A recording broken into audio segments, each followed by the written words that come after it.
Welcome to SROG plus group. आज जिस topic को हम डिस्कस करने वाले हैं वो है बीएससी थर्ड ईयर का पेपर फर्स्ट का यूनिट फर्स्ट है, जिसमें कि एनिमल है फैसियोला हेपेटिका। इसको हम बुस्की के नाम से भी जानते हैं या फिर इंटेस्टाइनल फ्लूक के नाम से भी जानते हैं। नॉर्मल इसका स्ट्रक्चर हम देखें तो कुछ इस तरह दिखता है, जिसमें माउथ पोर्शन होता है। इसके बाद ओरल कोन है जो कि आप देखेंगे सराउंडेड है ओरल सकर से। इसके बाद उसके जस्ट नीचे एक डॉट लाइक स्ट्रक्चर होता है जिसको हम गोनोपोर कहते हैं। उसके जस्ट ही एक सर्कल स्ट्रक्चर होता है जिसको कि हम एसेटोबुलम कहते हैं। लास्ट में एक्सक्रीटरी पोर। तो ये सारे पोर्शन हमारे जो स्ट्रक्चर हो गए हैं वो हमारे फैसियोला हेपेटिका के हो गए। इसके बाद बात कर लेते हैं क्लासिफिकेशन की। तो इसमें जो इसका फाइलम होता है वो प्लैटीहेलमिन्थिस है, क्लास है ट्रिमेटोडा, सब क्लास है डिग्निया, ऑर्डर इकाइनोडर्मेटा, फैमिली है फैसियोली, जीनस फैसियोला, स्पीशीज बुस्की। तो ये हमारी क्लासिफिकेशन हो गई। इसके बाद लास्ट में हम बात कर लेते हैं इसके जो फैसियोला हेपेटिका के लार्वा होते हैं। तो लार्वा आप देखेंगे ये डिफरेंट स्टेज से मेटामॉर्फोसिस होकर गुजरता है, जिसकी वजह से इसके लार्वा के डिफरेंट स्टेजेस होते हैं। अभी हम यहाँ पे डिस्कस कर रहे हैं सर्केरिया, स्पोरोसिस्ट और मेरासर्केरियम का लार्वा स्टेज की। तो ये हमारे नॉर्मल लार्वा हैं। इसमें सबसे कॉम्प्लेक्स स्ट्रक्चर जो होता है वो सर्केरिया का होता है, जिसमें बॉडी और टेल पोर्शन होता है। इसके बाद इसकी स्ट्रक्चर हम देखें तो ये माउथ पोर्शन यहाँ पे आपको दिख रहा होगा, फिर ओरल सकर है, इसके जस्ट नीचे मसल फायरक्स है, एसोफेगस रीजन है, एसेटबुलम है, फिर गट सीकम है। इसके बाद फ्लेम सेल जो कि बहुत इंपॉर्टेंट सेल्स होती हैं। लास्ट में इसकी जर्म सेल्स, एक्सक्रीटरी वेसल्स है, फिर एक्सक्रीटरी डक्ट है। तो ये कॉम्प्लेक्स स्ट्रक्चर हुआ सर्केरिया का। स्पोरोसिस्ट की बात करें तो इसमें होता है older redia, flame cells, opening of protonephridia, new redia, फिर जर्म सेल्स, उसके बाद ओल्ड रेडिया मतलब ओल्डेस्ट रेडिया, इसके बाद क्यूटिकल। फिर लास्ट में है मेरा सर्केरिया की बात करें तो मेरा सर्केरिया में हम देख रहे हैं एपिकल पैपली सीलिया, आई स्पॉट, एपिडर्मल प्लेट और सेल्स, जो कि ये प्लेट लाइक स्ट्रक्चर हो रही हैं, इनको हम कहते हैं। अब हम बात कर लेते हैं इसके नॉर्मल जो ये होता कहाँ है और क्या करता है। तो कॉमन पैरासाइट होता है ये ह्यूमन और पिग का, और ये इंटेस्टाइनल रीजन में रहना पसंद करता है।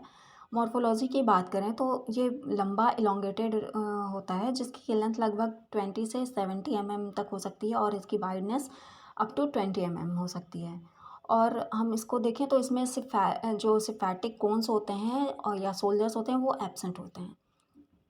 इसके बाद हम इसके वेंट्रल सकर की बात करें तो एसेटबुलम जो होता है वो लार्जर होता है as compare to oral sucker, और ये लोकेटेड होता है एसेटबुलम के जो एसेटबुलम होता है वो ओरल सकर के जस्ट पास में ही। फिर डेंड्राइटिक टेस्टिस की बात करें तो ये पोस्टीरियर हाफ में प्रेजेंट होता है स्वॉर्म के, और ओवरी होती है वो ब्रांच्ड होती है, जो कि हम देखेंगे मिडिल लाइन एंटीरियर पे प्रेजेंट होती है टेस्टिस के, जिसको कि जब ovary middle line anterior testis के एंटीरियर पोर्शन प्रेजेंट होगी तो उसको हम प्रोटोगाइनस कंडीशन कहते हैं। तो ये स्टेज होती है इसमें ओवरी की। इसके बाद हम देखें तो इसमें जो लाइफ साइकिल इसकी होती है, लाइफ साइकिल आप देखेंगे तो ये एक तरह से कहेंगे कि पर डे जो है वो 2500 एग्स हैच करता है, और इसकी हैचिंग और मैचुरेशन में इसके 7 वीक तक का प्रोसेस होता है, जो कि 27 से 32 डिग्री सेंटीग्रेड के अंदर ये काम करता है। इसके बाद डेवलपमेंट होता है मतलब इसका, और इसके बाद जो एग हैच करता है वो फर्स्ट लार्वल स्टेज होती है, जिसको हम मेरासर्केरियम कहते हैं। मेरासर्केरिया आप देखेंगे तो आप देख पा रहे हैं मेरासर्केरिया जो इस तरह की स्टेज होती है, इसको हम कह रहे हैं कि मेरासर्केरिया लार्वा है। इसके बाद हम नेक्स्ट बात करें तो मेरासर्केरिया के बाद हम देखेंगे इसमें जो पेनिट्रेशन ये जो फ्री ये मेरासर्केरिया लार्वल स्टेज होती है, ये एक तरह से फ्रीली स्विम करती है।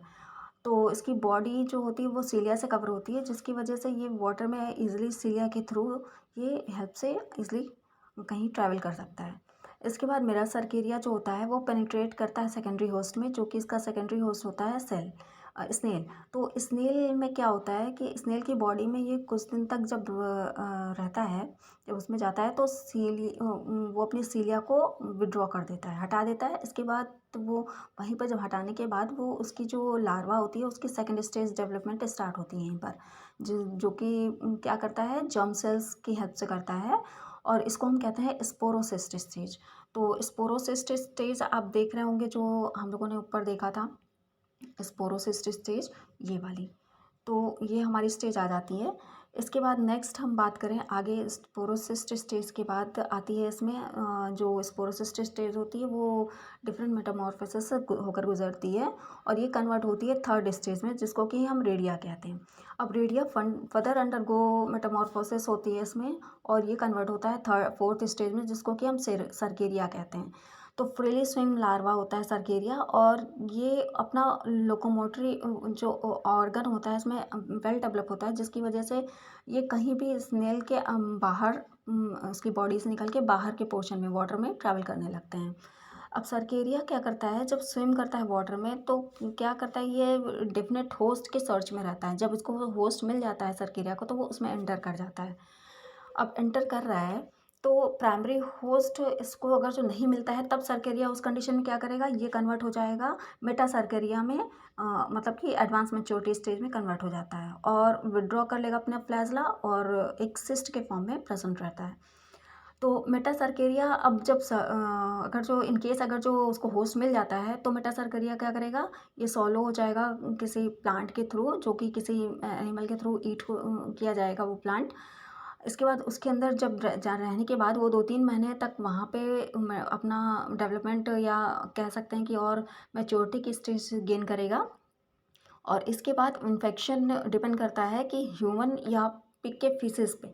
तो ये जैसे जैसे आगे डेवलपमेंट करता है तो जो भी कांटेक्ट में इसके आता है वो उसको अपना नेक्स्ट उसकी बॉडी में एंटर कर जाता है।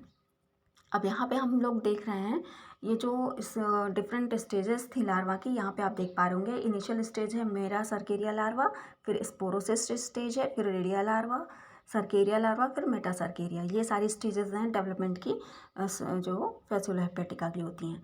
इसके बाद इसके हम पैथोजेनेसिस की बात करें तो पैथोजेनेसिस जो इसकी कंडीशन होती है वो फैसियोला हेपेटिका की, उसकी कंडीशन जो अगर हम देखें तो एक तरह से टॉक्सिक होती है, जिसमें कि हमारी जो मसल्स होती हैं वो काफ़ी ज़्यादा एकदम टूटने की स्थिति में, जैसे पेन काफ़ी ज़्यादा होता है, ऐसे सिम्टम से पता कर सकते हैं हम इसको। इसके बाद जो है इन्फेक्शन होता है वो ब्लॉकेज कर देता है फूड, जो हैवी इन्फेक्शन अगर होगा तो फूड के पासेस को भी ब्लॉकेज करने की कैपेसिटी रखता है। इसके बाद नॉर्मल इसके साथ साथ ये एक इन्फेक्शन और करता है कि ये जो नॉर्मल डाइजेस्टिव सिस्टम का जो जूस सिक्रीशन होता है उसमें भी अपना इंटरफेयर करता है, तो जिसकी वजह से बॉडी का डाइजेस्टिव सिस्टम और ये सारी चीज़ें डिस्टर्ब हो जाती हैं। अब इसकी ट्रीटमेंट की बात करें तो ट्रीटमेंट में हम देखेंगे कि नॉर्मल इनिशियल स्टेज की अगर जो ट्रीटमेंट लायक होगी तभी हो सकती है। इसमें नॉर्मल हम लोग सॉल्ट ऑफ स्टेबलिज्म आयोडीन का इस्तेमाल करते हैं। और अगर प्रिवेंशन की बात करें, क्योंकि ट्रीटमेंट से बेहतर प्रिवेंशन होता है, क्योंकि ट्रीटमेंट एडवांस स्टेज पे तो पॉसिबल बहुत श्योरिटी से नहीं हो पाती है। तो अब प्रिवेंशन में हम देखें तो इसमें हम देखेंगे जो वेजिटेबल्स हम लोग यूज़ करते हैं या जिसमें कि इन्फेक्टेड हमें चांसेस है कि ये इन्फेक्टेड होगा, तो उसको हल्के से बॉइलिंग वाटर में उसको इमर्ज करके तब फिर उसकी मेटासर्केरिया स्टेज को हम सेकेंड स्टेज जो होती है उसकी उसकी वो किल करके हम उससे प्रिवेंशन ले सकते हैं। यहाँ पर आप देख पा रहे होंगे, यहाँ जो फैसियोला हेपेटिका की वो पूरी लाइफ साइकिल है कि वो कैसे गुजरता है। तो देखिए यहाँ पर एक नॉर्मल वाटर प्लांट पे वो अटैच था, उसके बाद किसी एनिमल के थ्रू उसको जो है इनहेल किया गया, सॉरी उसको खाया गया। इसके बाद ये क्या कर रहा है, जो मेटासर्केरिया जो शेप के अंदर एडल्ट फ्लूक फॉर्म में ये डेवलपमेंट होती है। इसके बाद फीकल के थ्रू ये एग्स जो है बाहर आती हैं और ये एक सेल कंटेन किए रहता है एम्ब्रियो, जो कि एक मेटासर्केरिया स्टेज होती है। और ये डेवलपमेंट मेटासर्केरिया स्टेज होने के बाद ये इसी समय ये फ्रीली स्विमिंग की कैपेसिटी गेन कर लेते हैं। और जब ये फ्री स्विमिंग की कैपेसिटी जैसे इनको मिल जाती है तो ये क्या करते हैं, स्नेल को अपना होस्ट बनाते हैं। और यहाँ पर भी ये देखिए, यहाँ पर जो है इनकी छोटी सी लाइफ साइकिल चलती है, जैसे कि रेडिया कंटेनिंग डॉटर रेडियाई। तो यहाँ पर एक डॉटर रेडियाई जो इसके अंदर खुद का एक इनका चलता है साइकिल, फिर रेडिया कंटेनिंग सर्केरिया, इसके बाद स्नेल में फिर जो परमोनरी ऑपरेटिव जो होता है वहाँ पे करते हैं रिएक्शन। इसके बाद स्पोरोसिस्ट कंटेनिंग रेडिया। तो ये सारी स्टेज यहाँ पर भी इसकी डेवलपमेंट इस विद इन स्नेल में भी होती है। इसके बाद जब ये मैच्योरिटी के स्टेज पे पूरा आ जाते हैं तो ये क्या करते हैं, रिलीज हो जाते हैं, नॉर्मल फ्रीली स्विम हो जाते हैं वाटर में। तो ये लाइफ साइकिल है पूरी शिप और स्नेल के बीच में। और यहीं पर अगर जो ह्यूमन के कांटेक्ट में आ जाता है तो फिर ह्यूमन जो है इन्फेक्टेड हो जाता है।